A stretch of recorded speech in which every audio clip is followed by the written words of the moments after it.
was Glenn Beck.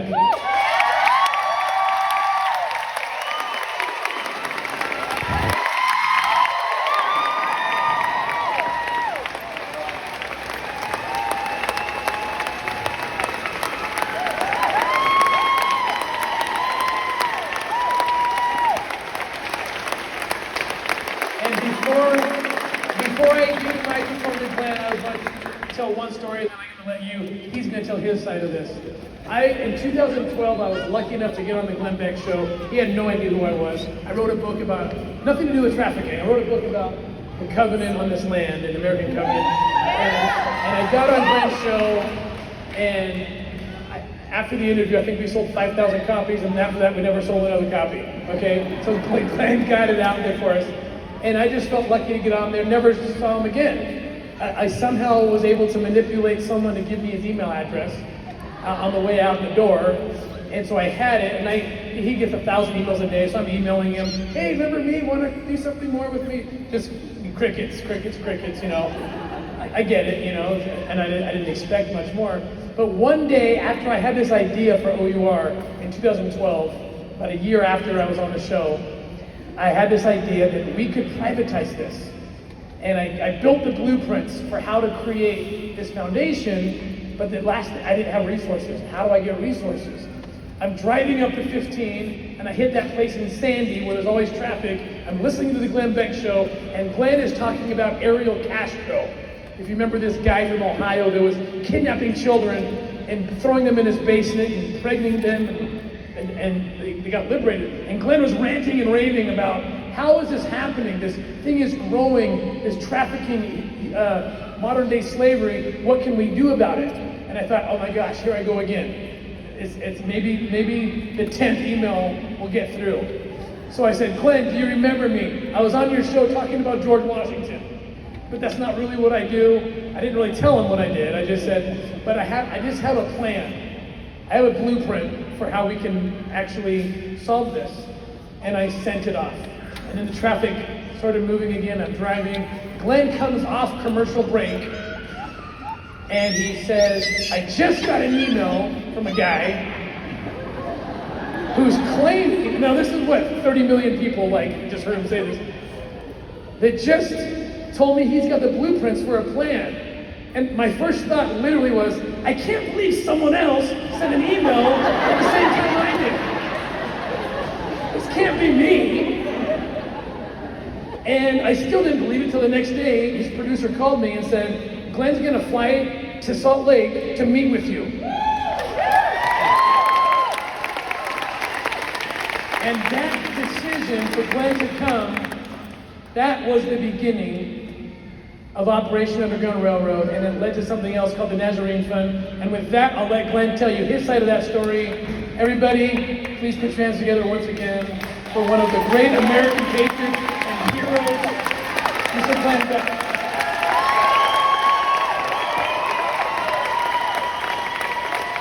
Thank you. Now let me tell you how that story really went. That's the way he remembers it. The only part I remember is coming to the hotel, and I thought he was a writer. I was going to offer him a job. I thought he was a writer, and I thought he was brilliant. So I'm walking in, and I understand that he's got a plan. Okay, I want to hear your plan, but also I want to offer you a job. So I walk in, and the first thing he says to me, as I walk into this hotel, I'm just having a meeting with him. Thank God I brought my attorney with me. And because I walk into this conference room, and it's a whole bunch of people sitting at the table, and Tim is at the other end, and he says, hi Glenn, sit down. And then, I swear to you, this is how it happened. He said, I just want you to know, I'm not who you think I am. And already I'm looking at my attorney, we gotta get out of here. And he said, I'm actually, and he reaches in and he pulls out his Department of Homeland Security badge. And I was sitting there and I just went, am I in trouble? That's what I remember happening. I am here today. I've prayed for the last hour. that the Lord would give me the words of what to tell you.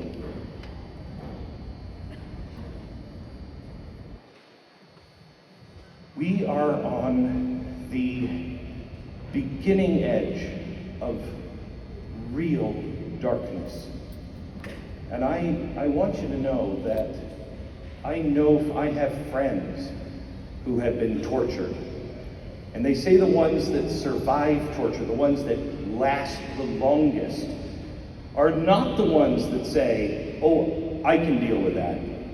Oh, I got that. Oh, they won't get that information from me. The ones that actually survive it are the ones who have a healthy fear of it.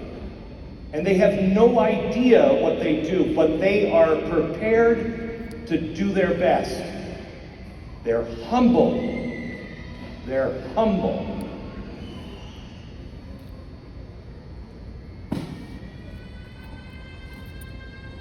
I fear for Tim, and I fear for the agents that are with Tim. I fear for every volunteer here, because you cannot have light without shadow. And the brighter the light, the darker and sharper the shadows. And you cannot open something this good. The reason when we met, the reason why I agreed to help raise the money to give him the job to do this, my attorney the whole time said, Glenn won't be doing that. And I just looked at him like, I'm sorry, yes I will.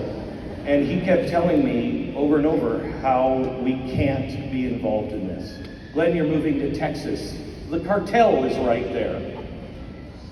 Okay, yeah, I got it. And before I left, I slid a napkin, if I remember, over to Tim. And I don't remember what it said, but basically, I'm in. I'm in. And I told Tim this. No, please. I told Tim this. And I told my attorney this. God will protect anyone who is honestly, cleanly reaching out and trying to free and save his children. The fire of God will be in that truth, and it will protect. But as I told him, and I've told somebody else today, the very gates of hell will open up. They will open up. We are at a time where the entire world is at play. And there is one thing left, I think, that can unite us. Slavery is wrong. That is so self-evident. Slavery is wrong. Well, darkness wants us divided. Darkness wants us to be arguing with each other. Darkness does not want something powerful, a tool in any human's hands. I beg that you would pray for one another, and you would pray for Tim, and you would pray for this organization, because the attacks will come relentlessly, because so much good is being done. The other message I want to share with you is this. I want you to realize, I would love for you to stand up and just shake the hand of the person behind you and just introduce yourself to somebody, and look at you who are here. Go ahead.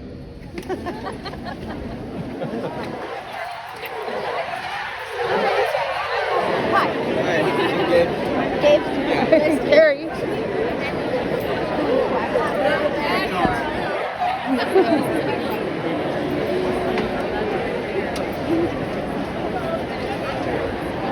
All right.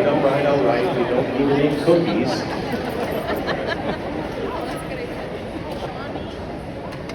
I want you to know that you just shook hands with Dietrich Bonhoeffer. You just shook hands with Oskar Schindler. You just shook hands with Abraham Lincoln. You just shook hands with Frederick Douglass. Those people were not giants. Those people were people just like you who were awake. There is only one way to really serve God, and that is to serve our fellow man. And there is nothing more noble than rescuing his children. There is nothing more noble than that. You are awake in a sea of sleep. Guard your alert state. Guard it, because it's people like you in small numbers that change the world. Who knows who Raoul Wallenberg is? Anybody know who Raoul Wallenberg is? This is the saddest thing to ask that question. I should stop asking it. Raoul Wallenberg is one of my absolute heroes. One Christmas, my wife gave me a present, and she handed it to me, and then she immediately took it back. And she said, I can't give this to you today. And I said, it's my Christmas present from you, right? And she said, yeah, I can't give this to you today. And I said, why? And she said, because you'll cry all day, and it's Christmas. And I said, I'm not going to cry all day. She said, you're going to cry all day. I'm not. I cried all day. What she gave me was what's called a Schutzpass. We asked, as a country, Raoul Wallenberg from Sweden. He was a famous family. He was very well connected. He was a diplomat. And we had heard that Jews were being rounded up, and we needed somebody, not an American, that could go in and be among the Nazis and see exactly what they were doing. We asked him to do that. He did. But he did so much. He was like you. When he saw what was happening, he couldn't stand still. He's in the midst of the Nazis. And he takes out his paper and he begins to write citizenship papers for every Jew he could find. And he claimed the Schutzpass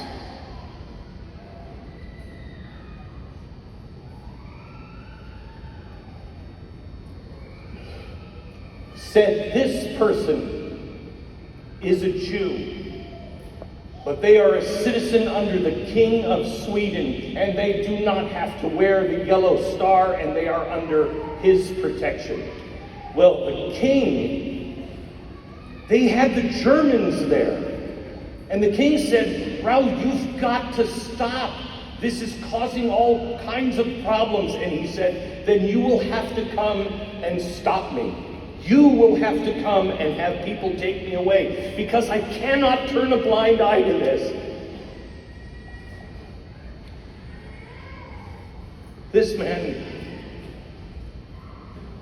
would get on top of the rail cars with Jews inside of train cars, and he would stuff these Schutzpasses into the car,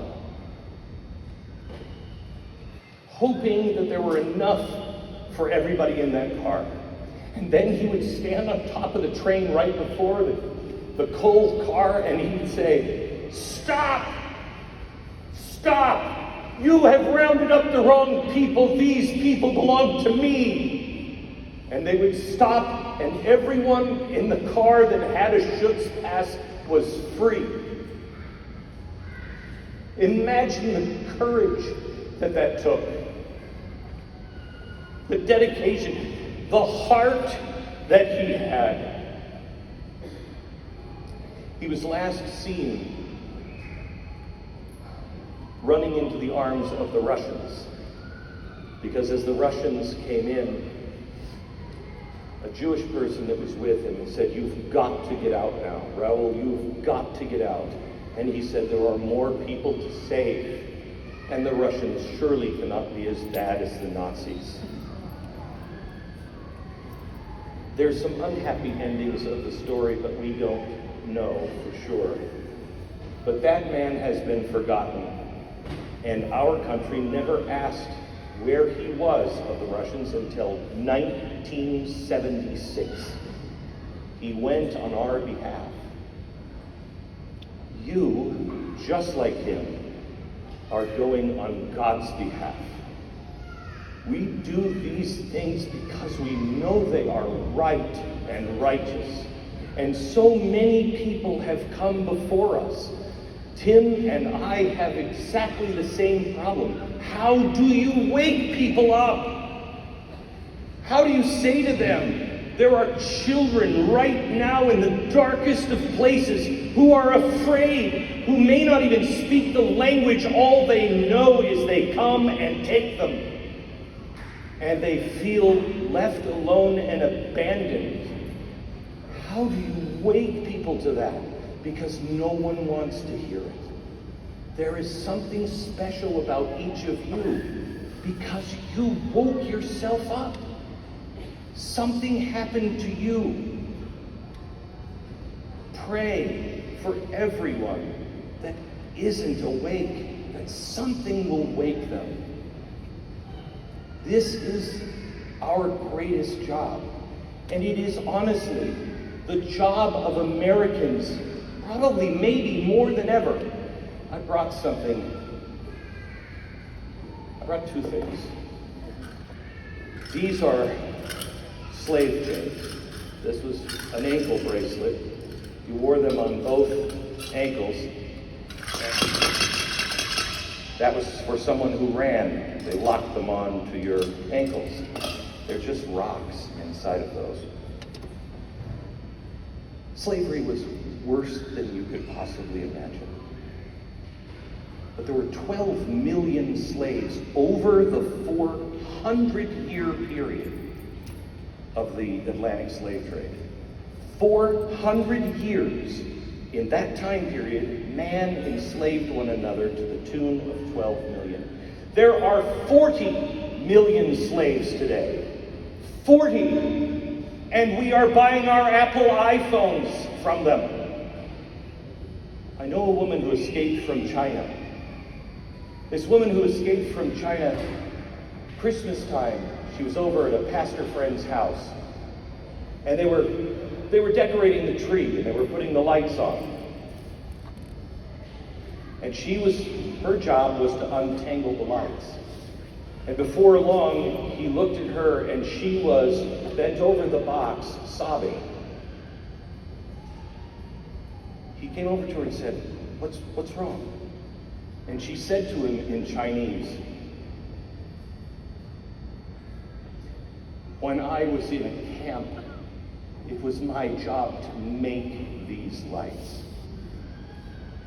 Now she was free. She was in prison because of her faith. Now she was free in America to celebrate her faith.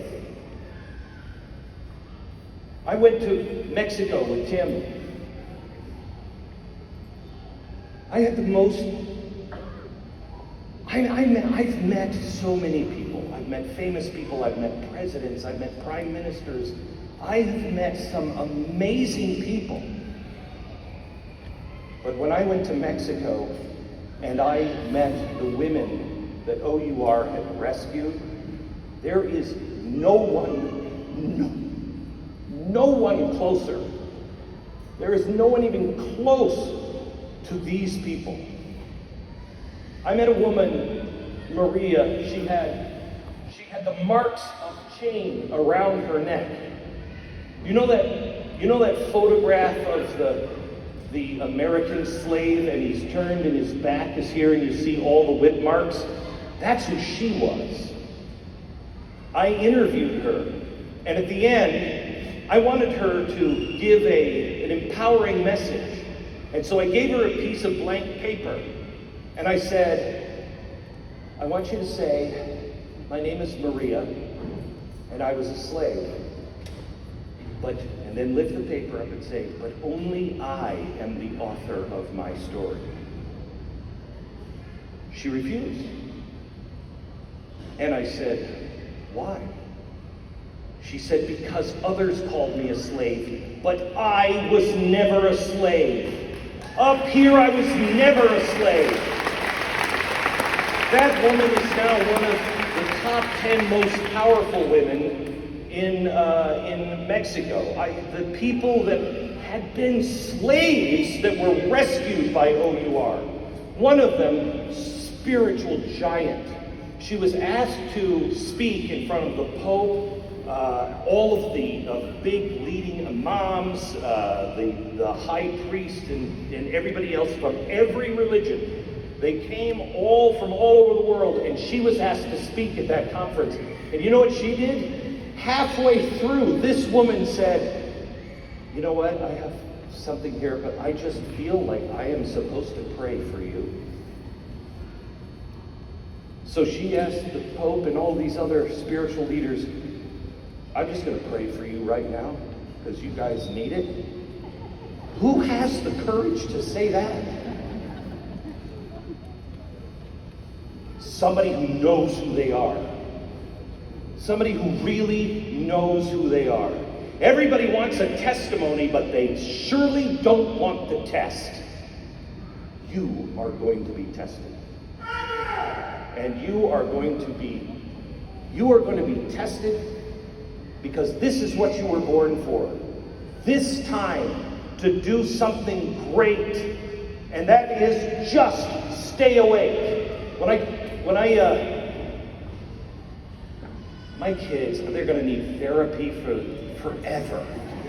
I have to leave them an inheritance because the psychiatric bills alone. I took them on vacation, and my wife always corrects me. She says, this is not a vacation. I took them to Auschwitz. Dad's a lot of fun. I took them to Auschwitz, and I made them for a couple of months before to read about one of the righteous among the nations. People who saved Jews. We stood in front of the gates, and we got into a prayer circle, and we prayed. And I said, today is the day that we decide who we are as people, who we are as a family. God forbid any of this comes again. Will we stand? Because kids, if it comes and you haven't made your decision yet, you will make the wrong decision. You have to know who you are and what you believe now. I took them and we spent an hour with one of the righteous among the nations, one of the women who saved 100 Jews. She was 16 years old at the time. Her story is fantastic. As everybody was leaving the room with her, my kids were leaving, I asked her for a minute alone. And I said, Paulina, I have a responsibility. I talk to so many people. And not just my children, but I can help. And I don't know how to help. I fear these kinds of things could come again in my lifetime. I believe that the tree of righteousness, because we all chose to be here, we've already passed one test. That's why we're here. And that tree of righteousness is in all of us. How do I water it? She told me the greatest thing that I really didn't understand until the last year or so. As the translator was translating, she looked at me so puzzled. And she said, you misunderstand. The righteous didn't suddenly become righteous. They refused to go over the cliff with everyone else. Your job is just to remember what you were raised knowing was right. And never take a step towards the darkness. Never cut the truth. You have to stand for what you are, what you know. That's why you're awake. You know slavery is wrong. And people have had this struggle forever. And people have given their lives for it. This is this part of the collar from the jacket that Abraham Lincoln was wearing on the night he was shot. You can see on some of the fabric the old blood stains. Somebody actually cut it off him at Ford's Theater at the time for a souvenir. That man, what he endured, what he went through, not for the slaves of his time, for the slaves of all time. Our job, his job was to stop slavery. And I don't care what anybody says about, he also screwed up the revolution.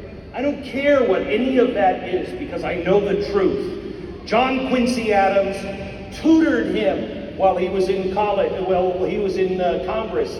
He took him under his wing and he said, this is your job because I'm too old and I'm going to die soon, so you have to pick up the torch. And he did. He might have been afraid of it at first.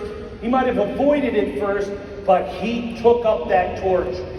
His mission was to free the slaves, and that mission isn't done yet. That is your mission. That is my mission. I'm sorry if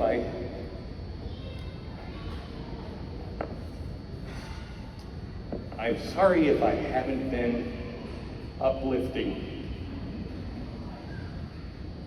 I just want you to know who you are, how important each one of you are, and I want you with everything in you to pray for one another. And may you all stay awake. Thank you.